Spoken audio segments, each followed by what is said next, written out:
السلام علیکم ورحمت الله وبرکاته. قدرمنو الله جل جلاله می روغ رمټ خوشحال لره. محترمینو نن په ایډا اډیشن کې دا طریقه درته ښیم چې موږ څنګه کولی شو چې پلګنان په بټنو کې ودرو، یعنی هیکو په یوه بټن کې ودرو او ټون په بله بټن کې ودرو، کورس په بله بټن کې ودرو. دا څه موږ څنګه کولی شو؟ ورځم ایډا اډیشن را خلاصوم. ایډا اډیشن چې مې را خلاص کې ورځم ایډیټ ته. ایډیټ چې مې را خلاص کې دغسې لاندې راځم، پر دا ځای باندې کیبورډ لیکلی دی، دا مې ووهي. کیبورډ کې دا ځای درته راوړي، په دا ځای کې دا بټن وهم، پر دا ځای دا چې مې ووهي. په دې کې ټول هغه شیان دي چې موږ کې راپورته کړي دي، کوم پروګرامونه چې موږ په ایډا اډیشن کې راپورته کړي دي هغه په دې ځای کې دي. دغه اول دانه ټونر دی، دلته به پر دا ځای کلیک ولګوئ. داسې چې کلیک دی ولګاوئ دا ځای به راسي. اوس په دا ځای کې به خپل نمبر ورکړئ. مثال زه ټي ورته لیکم، ټي مې ورته ولیکل. پسې راځم کښته،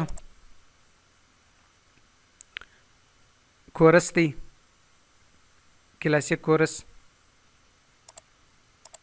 دلته بیا مثال انټر ورکوم، پسې راکښته کېږم. پی اس پی ده، یعنی هیکو. په دې ځای کې پی لیکم. داسې هر شی ته کولی شئ چې په بټنو کې ودروئ. لکه څنګه چې ما اوس په بټنو کې راوستل دا شیان، تاسې هم داسې کولی شئ، خو صرف دغه ځای ته به یې پلا ځان را رسوئ. اوکې مې ووله.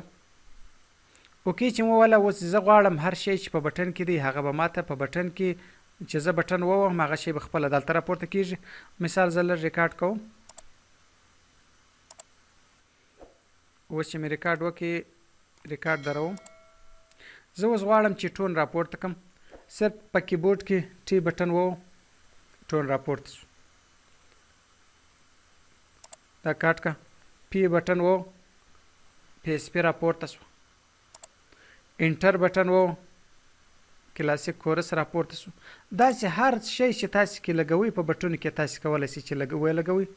ګوره دا طریقه ایډیټ ته موږ ورکړلو دلته، او په کیبورډ کې هم تاسې کولی شئ الټ کې د کیبورډ طریقه ما ښولې وه په تېرو ویډیوګانو کې، په ډسکرپشن کې ما ایښې وه.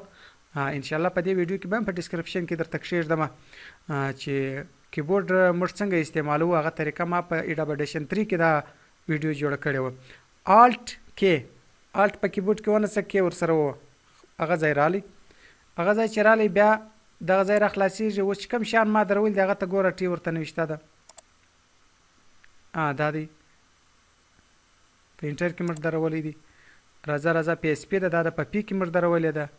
هر شی چې ته اوس په کومه بټن کې درئ هغه بټن دلته ورکولی شي، خو صرف کلیک پر دا ځای باندې، پر دا علاقه باندې کوه، پر دا اندازه باندې کلیک کوه، تا ته د خطه ځای راوړي. بس هغه ځای ته خپل لفظ ورکړه چې کم توري ته ورکړه. بس دا وه د بټنو طریقه چې په بټنو کې موږ پروګرامونه څنګه ودرو. دوستانو جوړ کړي دي په ټولو درسو کې انشاءالله. زما په نظر سره داسې ځای زما څخه نه دی پاته سوی چې هغه زما دا فکر سي چې خلکو ته به دا مشکل وي.